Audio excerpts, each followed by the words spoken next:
9:35, ya dimos los 5 minutos de tolerancia, comenzamos. Nuestra primera prueba que realizamos en forma cotidiana es la espirometría, ¿no? La espirometría se puede medir en función de volúmenes o en función de flujos. Generalmente lo medimos en función de flujos, ¿no? Inicialmente las pruebas espirométricas eran pues muy artesanales, ¿no? Y se trataba de medir volúmenes a través de de unos generadores similares a los electrocardiogramas. Capaz en la parte de fisiología ustedes han manejado esto midiendo, ¿no? A través de una inspiración y expiración forzada, los trazos que daba el rodete, el cual finalmente se hacían las medidas y se obtenía el resultado tanto de volúmenes para medir capacidades. Siempre se usa el clip nasal, que es importante para evitar las pérdidas de aire, ¿no? Que se dan cuando el paciente exhala y asimismo también los rebordes de la boca. Por eso se es bien específico en cuanto a la maniobra para realizar la prueba, porque eh, hay dos cosas que tener en consideración. Una, el tiempo en el cual se hace la prueba, que es más de 6 segundos, y el segundo es evitar la fuga de aire, que es el volumen extrapolado, ¿no? Entonces, para eso se usa el clip nasal y para eso se controlan los tiempos en unas curvas, ¿no? Que vamos a ver a continuación. Realmente el flujo lo mide el neumotacógrafo, que es la zona donde uno exhala. Actualmente ya son muy pequeños, son como lapiceros que se utilizan. Antes eran cajas, como hemos visto hace un momento en la imagen, pero el neumotacógrafo sensa el volumen exhalado y lo registra en una computadora, lo cual nos da los resultados para determinar el tipo de espirometría y la característica que tiene. Cuando medimos volúmenes pulmonares, vamos a medir capacidades pulmonares, lo cual va a ser sumatorias tanto de los volúmenes inspiratorios y expiratorios, el volumen de aire corriente, el volumen residual, para finalmente con eso, la sumatoria medir las capacidades, ¿no? Buscamos patrones espirométricos, sobre todo para definir si es de tipo obstructivo, como enfermedades de tipo asma, tipo EPOC, ¿no? ACOS, o de tipo restrictivo, como vemos en las enfermedades pulmonares intersticiales difusas, ¿no? Estos son los tipos que se utilizaban, pues y ahora son más prácticos. El de abajo a la derecha que tenemos en el servicio, ¿no? Pero en la parte privada los espirones son más pequeños, son lapiceros que usamos para poder medir estos volúmenes. Como decía, ¿no? Mide volumen o flujo de aire que se inhala y exhala en un individuo en función del tiempo, 6 segundos. Se correlaciona con la morbilidad y la expectativa de vida. Nos va a dar grados, ¿no? De compromiso pulmonar. Es la funcionalidad lo que se mide. Cuando nosotros analizamos un paciente, medimos la parte anatómica, que es la radiografía o la tomografía, y la parte funcional, que es a través de la espirometría, y en unas pruebas que vamos a ver diferenciadas, ¿no? ¿Qué evaluamos ahí? El empeoramiento, la discapacidad del paciente. Por ejemplo, evolución de la enfermedad fibrótica, ¿no? Generalmente se hacen controles cada 3, cada 6 meses de la evolución de la enfermedad para ver disfunción y por ende tener alguna alternativa para plantearle, ¿no? Como por ejemplo los trasplantes de pulmón.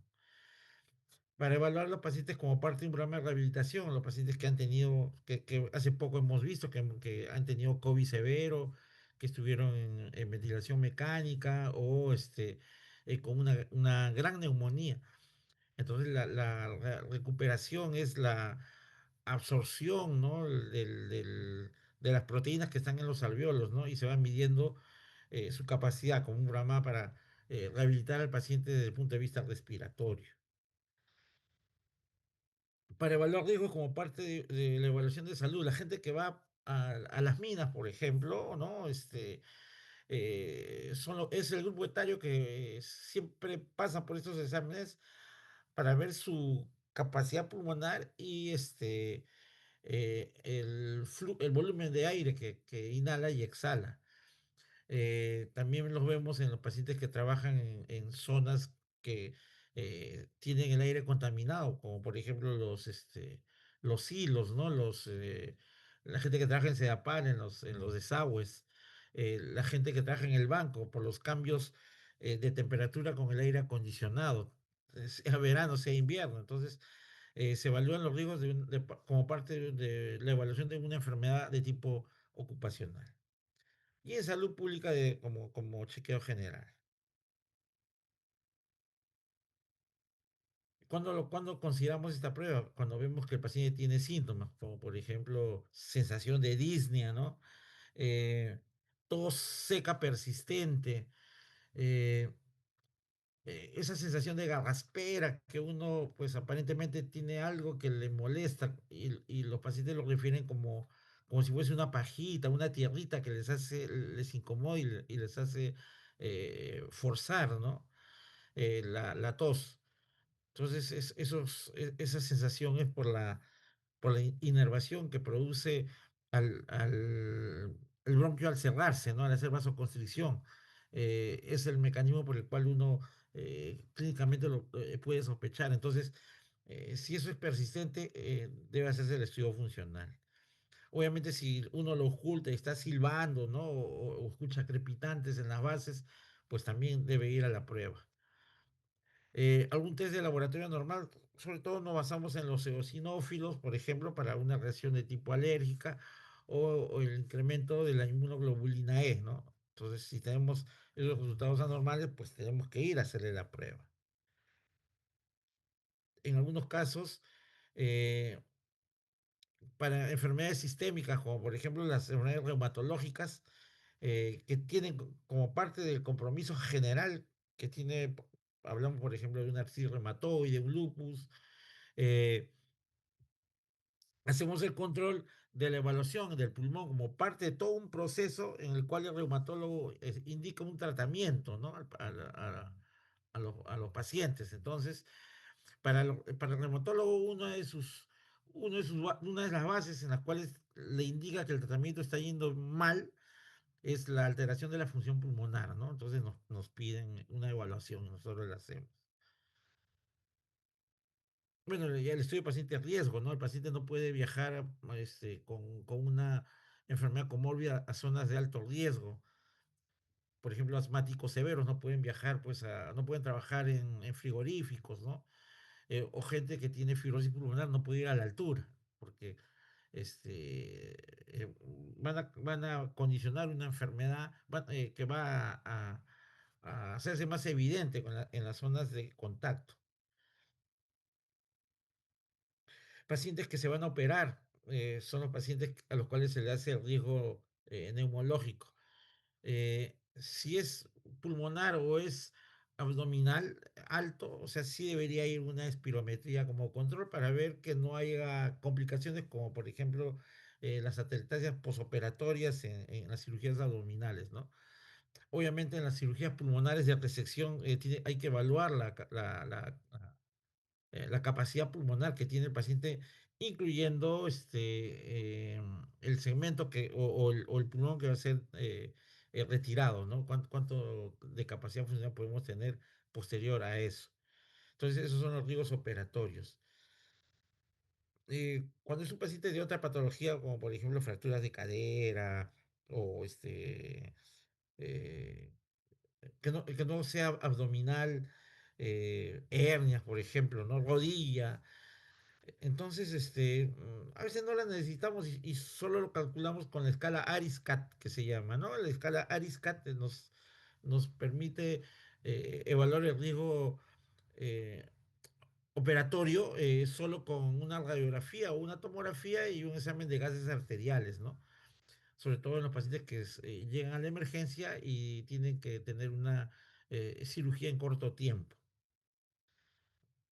Tiene sus parámetros, ¿no? Pero sí son parámetros de riesgo neumológico, que no incluye la espirometría, ya que son cuadros agudos. Entonces, a ese paciente solo le pedimos el AGA y una radiografía de tórax.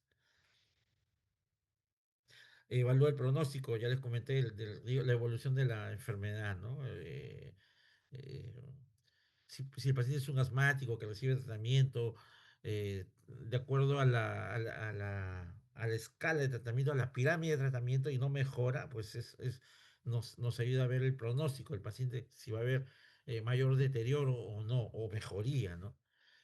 Igual para la fibrosis, ¿no? La disminución de su capacidad vital también es un factor que nos puede inducir a pensar de que el paciente está llegando a la fase final de la enfermedad, ¿no? No les hablo del test de difusión de monóxido de carbono, solo les estoy hablando nada más de la espirometría, ¿no? Como parte de la evaluación de este grupo de pacientes. Eh, Muchos deportistas son asmáticos, ¿no? Los nadadores son asmáticos, los atletas son asmáticos, los futbolistas son asmáticos. Entonces, se evalúa, ¿no? A través de la espirometría el volumen, ¿no? El volumen expiratorio forzado y nos determina un trastorno de tipo obstructivo, lo cual al ver que sí hay una alteración de tipo obstructivo con la variabilidad del test de la espirometría del 12%, que nos puede diagnosticar un asma para el uso de inhaladores, ¿no? En estos pacientes se les indica que usen, si son positivos, que usen un beta 2 como el salbutamol 15 minutos antes del ejercicio. Ese salbutamol está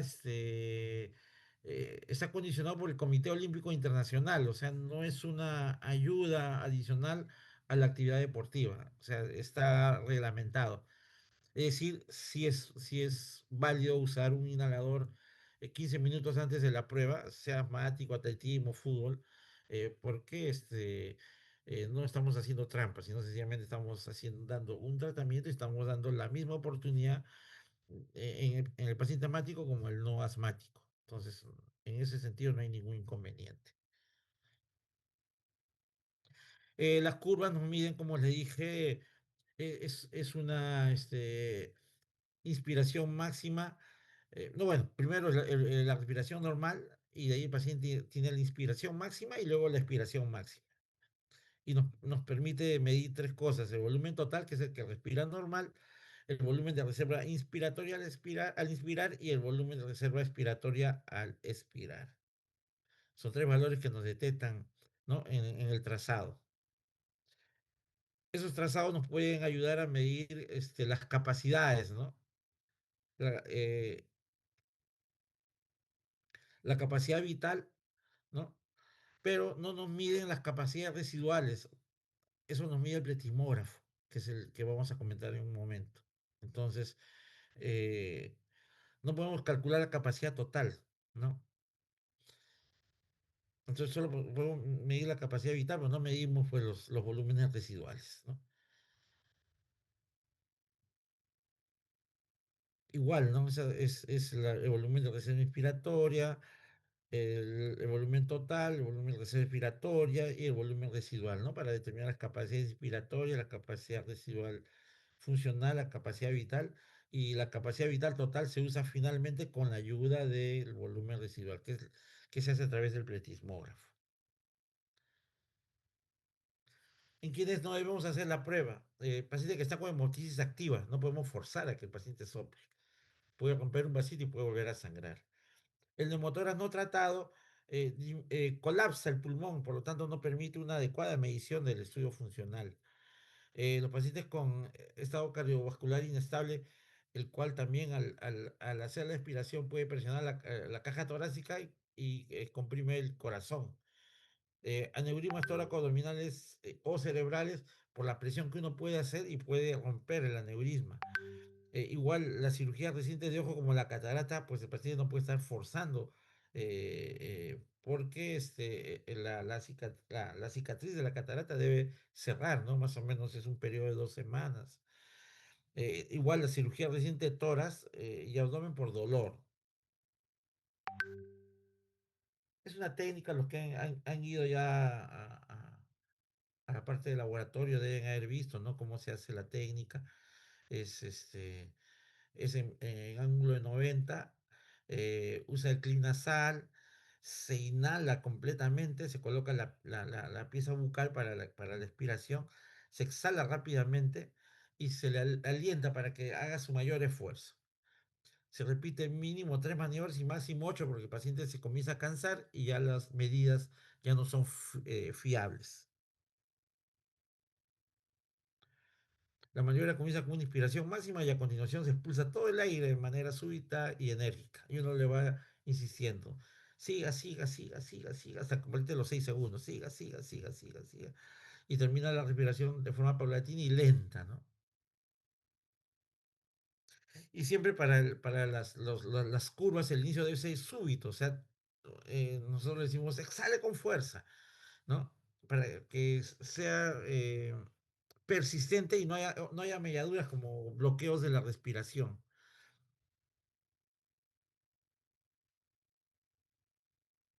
La maniobra tiene que ser reproducible, o sea, los trazos en la curva flujo-volumen y volumen-tiempo deben ser adecuados y reproducibles en el cual la diferencia de la capacidad vital y el profundo debe ser menor de 200, la diferencial, y selecciona las tres mejores.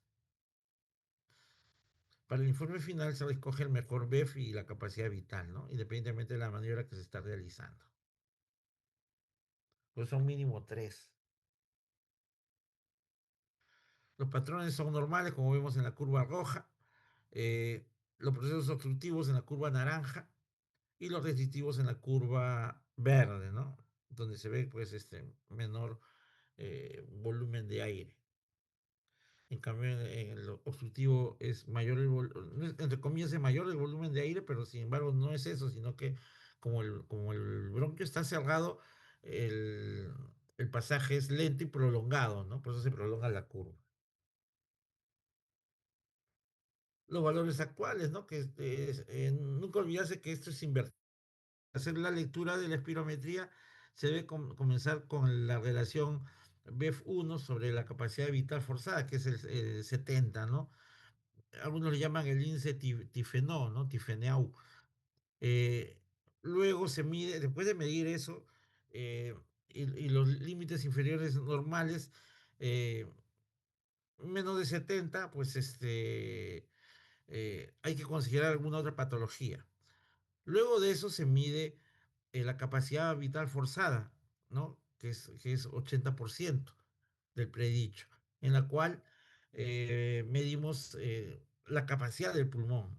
Eh, Cuando está alterado nos puede determinar un grado restrictivo.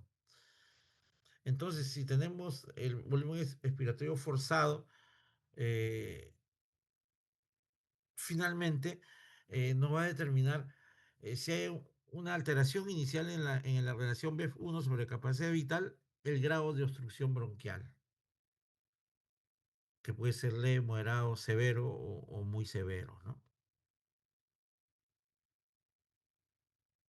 Son estas correlaciones, ¿no? En cuanto a los trastornos obstructivos. El- la relación entre BEF1 sobre capacidad vital es menos de 70. Entonces, si hay un problema obstructivo, vamos la siguiente lectura, que es la capacidad vital forzada, que es normal.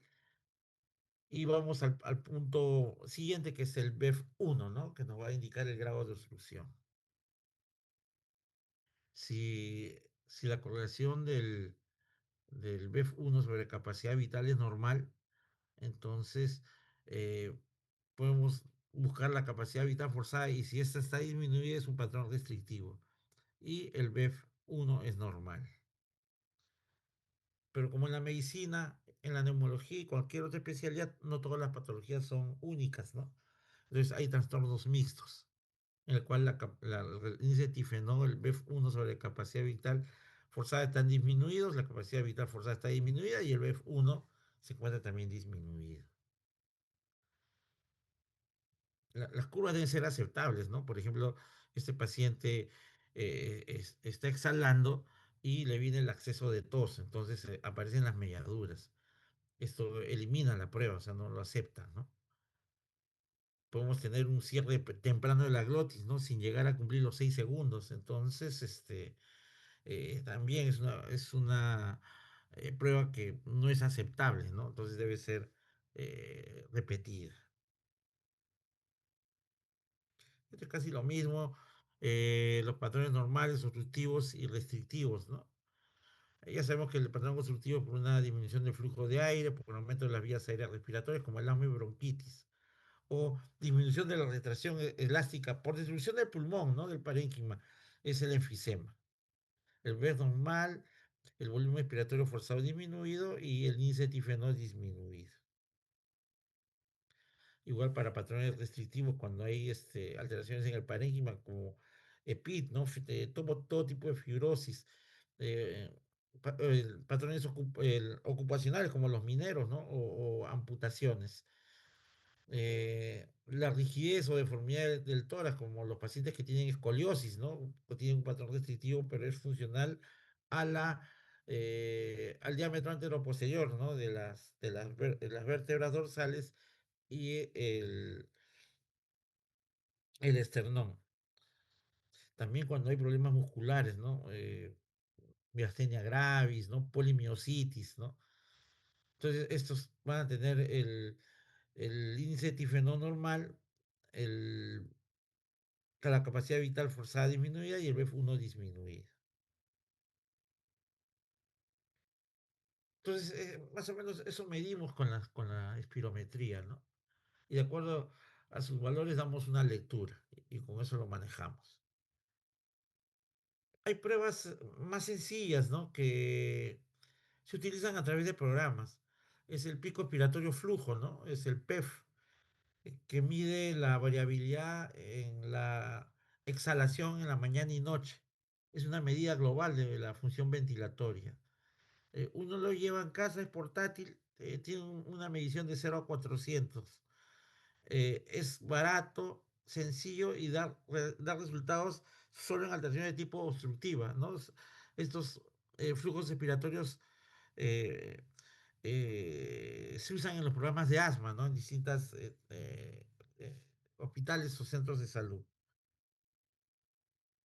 Es el clásico aparatito blanco, ¿no? En el cual uno exhala fuerte y como ustedes ven ahí en la mano del niño, nos va a dar una medida del flujo y eso hay que anotarlo en una hojita y tenerlo para ver la variación en el día y en la noche. Ese es un niño asmático que está haciendo su prueba de función.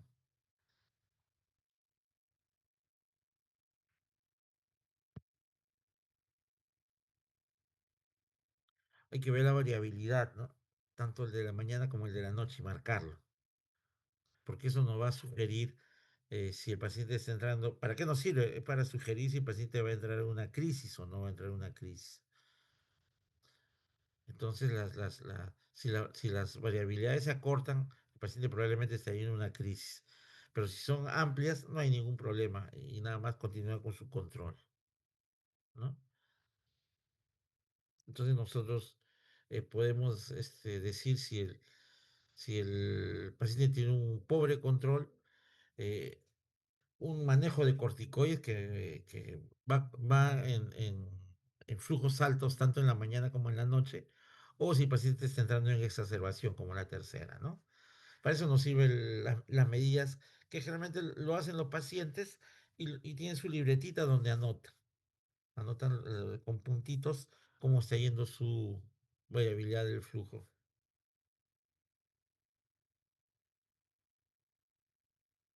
Dentro de las pruebas también hacemos difusión, ¿no? Lo que les hablé hace un momento era de espirometría. Ahora hablamos de difusión porque tienes también su proceso especial, ¿no? Recordando en el curso de química que ustedes lo han llevado en la premédica, ¿no? La difusión es el proceso de moléculas de un gas que mueve de una parte de mayor presión a una de menor presión. En este caso es eh, la salida del CO2 y el ingreso del oxígeno, ¿no? Recordando que el CO2 es más soluble que el agua, por eso es que de eso parte la prueba, ¿no? Y su velocidad de difusión es 20 veces mayor.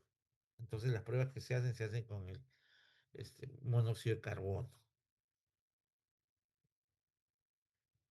Recordando que el intercambio gaseoso se hace a través del alvéolo y el glóbulo rojo, ¿no? En el cual eh, elimina el CO2 y jala el oxígeno a través de este mecanismo.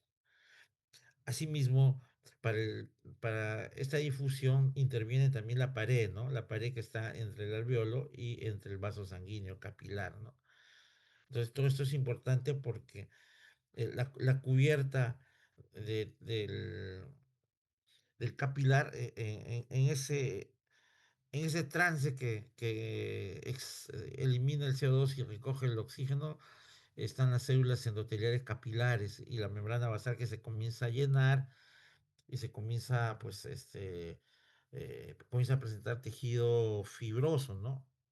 Y va a hacer que este intercambio gaseoso a través de la difusión sea más lento, más prolongado y por ende los registros que se dan van a determinar el grado de fibrosis, el grado de problema de difusión en las enfermedades pulmonares intersticiales difusas. Igual la misma prueba usa el clip nasal, ¿no? Para evitar las fugas de aire. En ese caso no es que el paciente inspire profundamente y exhale profundamente. En ese caso, el paciente tiene que inspirar profundamente y contener el aire durante 10 segundos. En la, de tal manera que, en esos 10 segundos el monóxido de carbono difunde por el alveolo y hace el intercambio con el capilar. Entonces, esos 10 segundos se va a realizar la medida y va a determinar el grado de fibrosis de manera funcional en el paciente.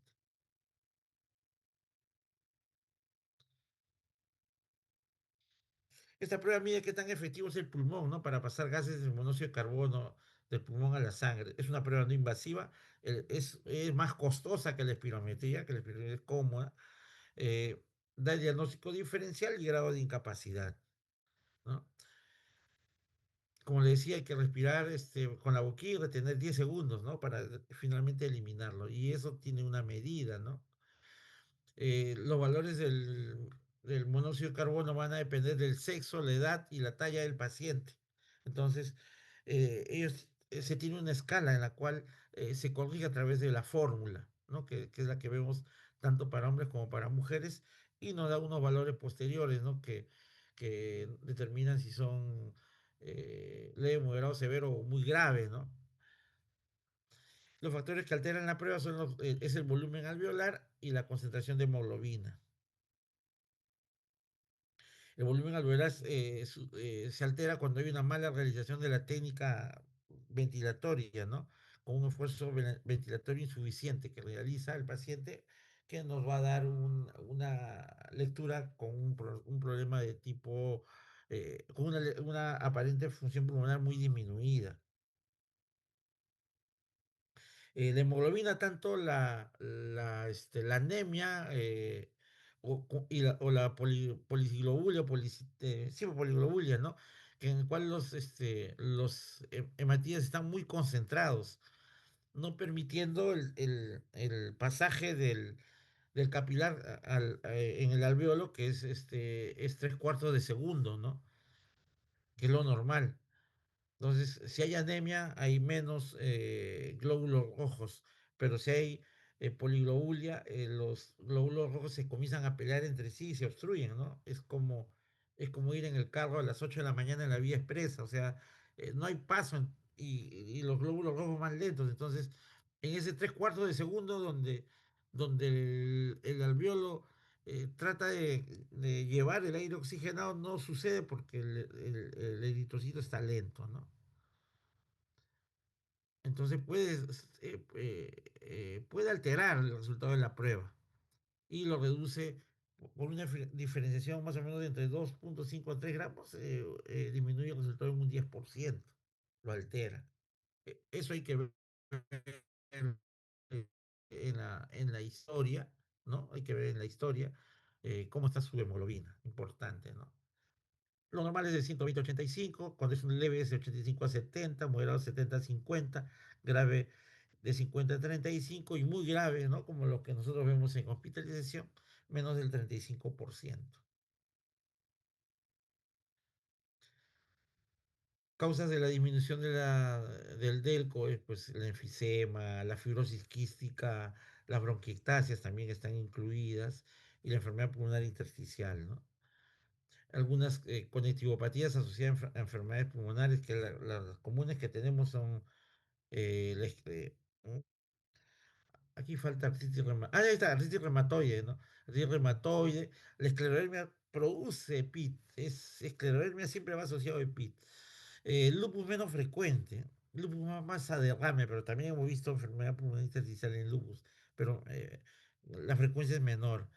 La polimiositis, dermatomiositis, que también la hemos visto, y la vasculitis con granulomatosis de Wegener, el Schur-Strauss y eh, ¿cómo se llaman esto? La enfermedad renal, ¿no? Asociada a pulmón riñón, a enfermedades cardiovasculares que pues también pueden alterar la prueba, ¿no? Es el infarto, la estenosis mitral, hipertensión pulmonar primaria, edema pulmonar y la tromboembolia. Hay que ver bien el estudio cardiológico antes de realizar la prueba, ¿no?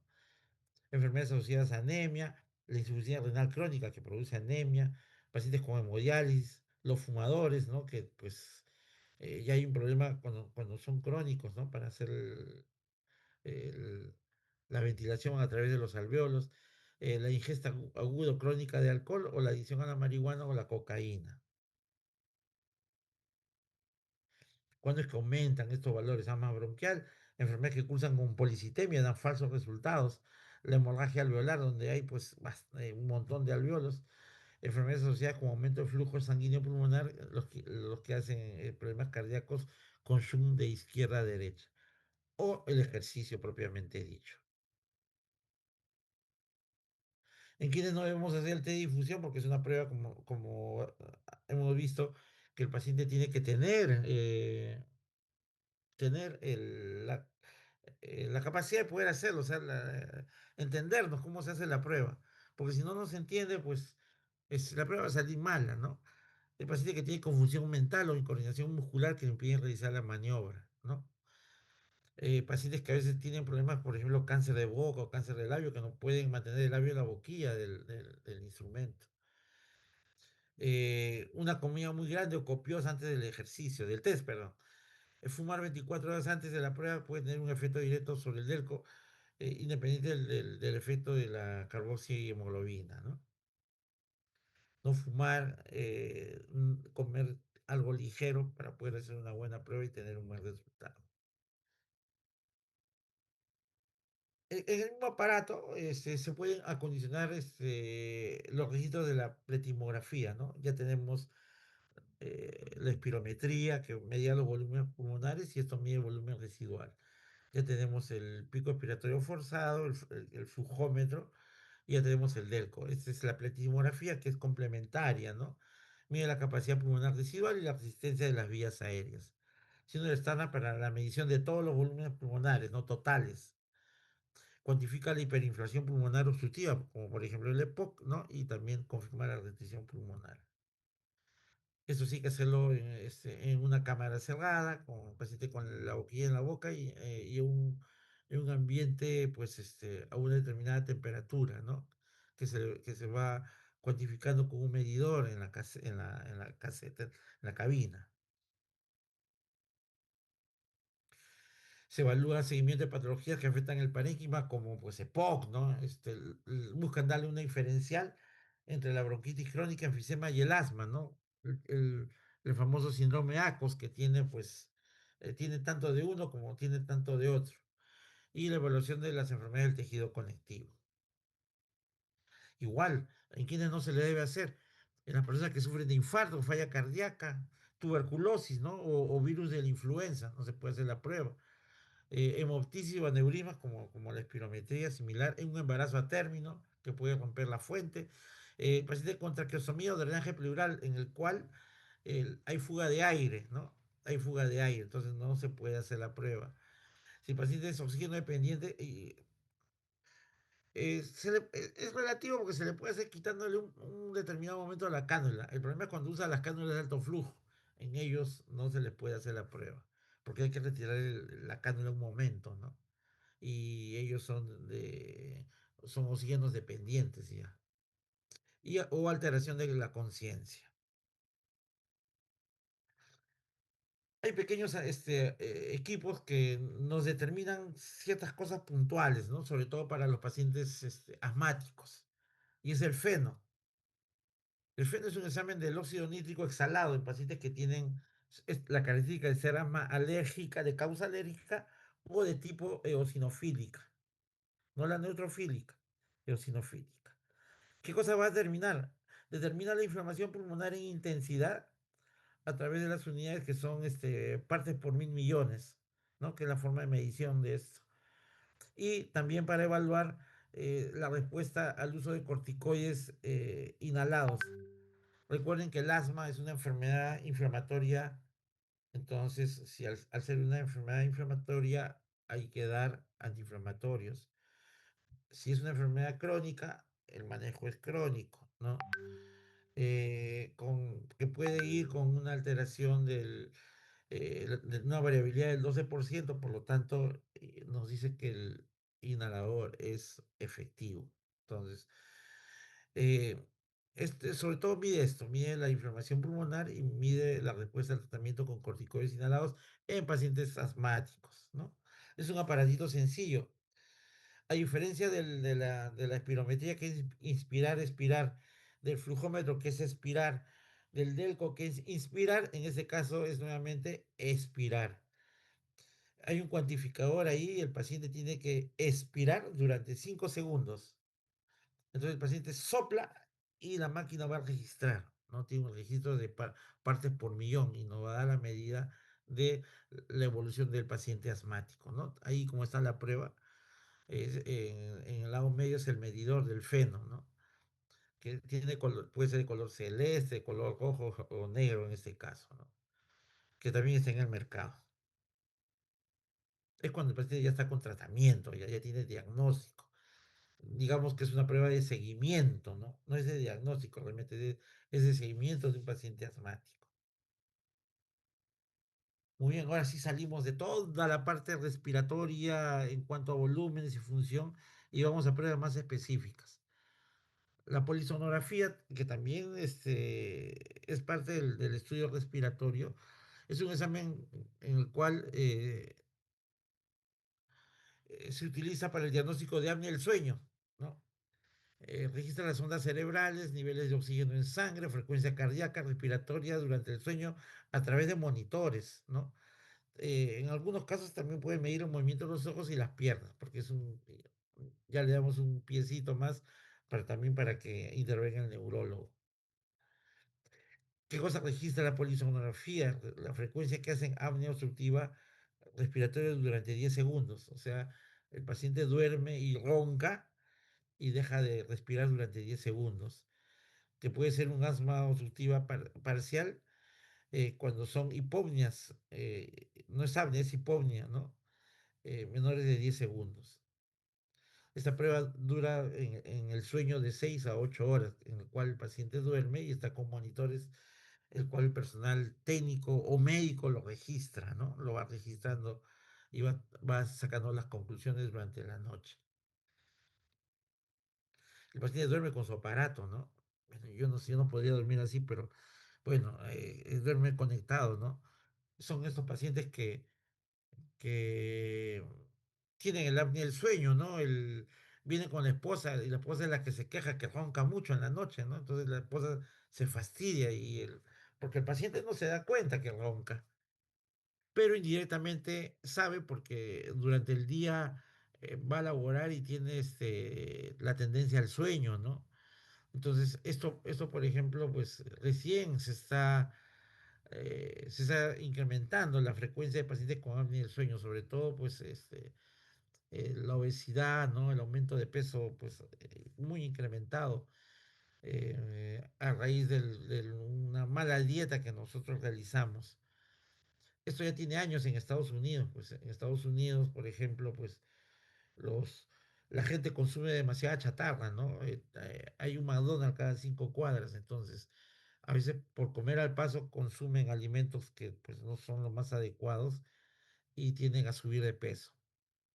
Entonces, estos pacientes que tienen apnea del sueño tienen dos problemas. Uno, la tendencia al sueño, y acuérdense que en Estados Unidos todo el mundo maneja auto porque no hay ni veredas. Entonces, dormirse manejando es todo un problema de laboral en Estados Unidos. Y el segundo es la hipertensión arterial, ¿no? Entonces, eh, sí hay que hacer el diagnóstico para dar una alternativa de tratamiento a estos pacientes. Como les repito, recién está comenzando en el Perú, eh, pero en Estados Unidos y Europa ya es algo común. Ah, ¿cuál es el tratamiento? El tratamiento le ponen un CPAP, ¿no? Para que pueda ventilar y la lengua no se caiga para atrás, el cual le permite oxigenar mejor y dejar de roncar, ¿no? Entonces, ya los síntomas desaparecen, el paciente deja de hacer mucha bulla al ronquido, el paciente está más alerta, la presión tiende a caer, ¿no? Ya no se está durmiendo. Entonces, para eso nos sirve. Uno es para la prueba diagnóstica y la segunda es la titulación, con cuánto de oxígeno se va a quedar a través del CPAP en el paciente, ¿no? El paciente tiene que dormir con su CPAP y al día siguiente se lo quita y es una vida normal. Solo es en la noche nada más. Muy bien. También tenemos el test de caminata. Los alumnos si algún grupo de alumnos se ha quedado en la tarde, va a ver que hacen el test de caminata ahí en el piso. Evalúa la forma integrada de la respuesta de los sistemas respiratorio, cardiovascular y el metabolismo de los músculos esqueléticos y neurosensorial al estrés, el cual es impuesto por una caminata durante 6 minutos, ¿no? En el cual se mide esto. ¿Para qué sirve el test de caminata? Se utiliza para evaluar un paciente con una enfermedad crónica, ¿no? Es importante para el diagnóstico, la estadificación, pronóstico y seguimiento del paciente. De tal manera que podemos saber si el paciente, de acuerdo al basal que tiene, presenta mejoría o desmejoría, ¿no? Esta prueba es sencilla, se ponen dos conos, ¿no? A una determinada distancia y el paciente se le hace caminar. Mientras tanto, el personal médico o enfermera le va haciendo algunas preguntas, ¿no? Como, por ejemplo, determinar subjetivamente el grado de disnea, si hay palpitación o si se siente muy agitada. Todo eso está siendo registrado en el momento que se hace la prueba con el médico encargado de hacer las mediciones correspondientes. Entonces, así, ¿no? Dos conos y el paciente camina, va y viene durante 6 minutos. Obviamente que tenemos pacientes que no cumplen los 6 minutos, entonces se quedan en 3 minutos, 2 minutos, porque hacen hipoxemia marcada y desaturación. Entonces, la prueba se terminó, ¿no? Y determina lo que sale, agregando, ¿no? Que no se completó porque el paciente hizo, en este caso, pues, una disnea muy frecuente, una taquicardia, una arritmia, ¿no? Entonces, se suspende la prueba. Lo que le comentaba, ¿no? Hay que ver la distancia, saturación, pulso y la disnea, ¿no? Que puede ser eh, el dato puede ser dado por el paciente. La distancia entre cono y cono es de 30 metros, ¿no? En un periodo de 6 minutos. Igual, pues es indicado en pacientes que van a ser intervenidos, ¿no? Cirugía de tórax, trasplante, EPOC con rehabilitación pulmonar o hipertensión pulmonar, ¿no? Eh, También se evalúa el estado funcional en pacientes con EPOC, fibrosis quística, falla cardíaca, hipertensión pulmonar. Como nos sirve para evaluación, puede ser un predictor de morbimortalidad. Contraindicado un infarto de reciente evolución, el paciente arrítmico que no está controlado, el paciente con falla cardíaca, ¿no? Con edemas, o un asma no controlada, ¿no? Si es un asma no controlado, hay que pensar siempre que, pues, qué es lo que nos está pasando. Puede ser asma, puede ser una aspergilosis broncopulmonar alérgica, puede ser un Chur-Strauss, ¿no? Una vasculitis, o una parasitosis, igual lo que nos produzca un asma no controlada, ¿no? A pesar del tratamiento que se le da y no mejora, pues hay que pensar en los diagnósticos diferenciales. ¿No? Esa es la escala de Bohr, ¿no? El paciente va caminando y uno le dice, de 0 a 10, ¿cuánto tiene de fatiga? Entonces ellos va diciendo, en los 5 minutos comienzan, no, dos, dicen, de ahí tres, cuatro, y mientras va pasando, la escala va incrementándose, ¿no? Obviamente que si el médico que le hace la prueba ve al paciente que está muy agitado, pues suspende el procedimiento, ¿no? Y lo cataloga como un 10 como esfuerzo máximo del paciente, el cual ha requerido suspender el procedimiento. También eso se hace con una boquilla también dentro de todo el grupo de exámenes de inspiración y expiración, ¿no? Es un test realmente, ¿no? Que hay que valorar la maniobra de la fuerza del músculo, tanto de inspiración como de expiración, ¿no? En contra de una vía aérea ocluida o un refuerzo, el cual lo hace inspirar o expirar. En este caso, la medida es muscular. ¿Y qué medimos nosotros? Es lo que le llaman el PIN-PEN. El PIN, los músculos inspiratorios, como el diafragma y los intercostales externos, que son los que siguen los dedos cuando uno se mete las manos al bolsillo, ¿no? Recuerdo de anatomía. Y el PEN, que es los músculos expiratorios, como el abdomen, los músculos del abdomen y los intercostales internos. Esos son los que nos miden, ¿no? Eh, es importante para ver, por ejemplo, en los pacientes postrados que están en rehabilitación, los pacientes que salen de UCI después de 1 o 2 meses y que están postrados crónicos, los pacientes que tenían COVID, ¿no? Hay que ver cómo funciona el diafragma, qué tan capacitado está para poder, pues, forzar o mejorar el diafragma para poder hacer una adecuada inspiración, ¿no? Que por ende, pues, nuestro diafragma es el músculo base de la respiración.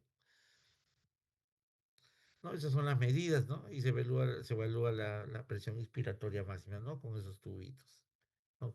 Siempre con un control basal y después hacerle la prueba en cuanto a la inspiración forzada.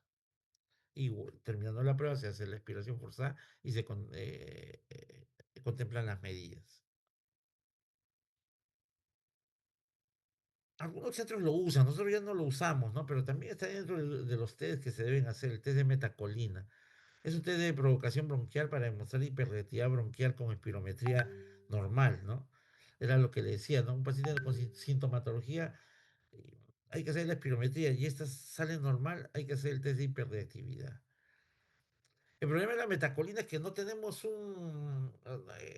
no podemos medir la intensidad que le va a condicionar al paciente, porque la metacolina puede producir un broncoespasmo severo, entonces existe el riesgo de que el paciente entre en falla respiratoria. Por lo tanto, tenemos que tener un coche de paro al lado, tenemos que tener nuestra hidrocortisona, nuestro nebulizador y manejarlo como tal, ¿no? Porque la metacolina produce broncoconstricción, ¿no? Entonces, si eso es, si el test de metacolina es positivo, pues hay un problema de obstrucción bronquial. Pero el riesgo es que no podemos medirlo en función de la respuesta del paciente. Provoca contracción del músculo liso y obstrucción de la vía aérea tremenda. La metacolina se va aplicando en dosis crecientes, ¿no? Hasta que el volumen expiratorio forzado medido caiga en más del 20%. Ahí se suspende la prueba y se nebuliza con salbutamol en gotas, ¿no? Pero es algo, pues, está dentro de nuestros estudios diagnósticos, ¿no? Es el test, ¿no? Hay que estar ahí al lado de un coche de paro, ¿no? Ante cualquier eventualidad. Por eso es que no nos arriesgamos a forzar esta prueba. Hay que tener mucho cuidado, bastante pericia, a pesar de ser dosis paulatina, pues el riesgo que algún vamos severo está latente. Muy bien, ese es un resumen de las pruebas funcionales que nosotros hacemos en neumología, ¿no? que lo hacemos casi a diario, salvo el metacolina y la polisomnografía. El resto es de manejo cotidiano. Muy bien, hemos terminado.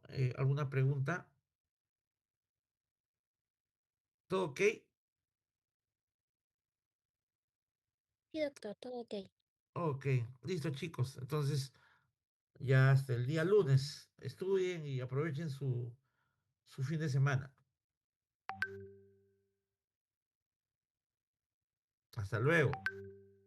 Gracias, doctor. A Gracias. ustedes. Gracias a ustedes. Hasta luego.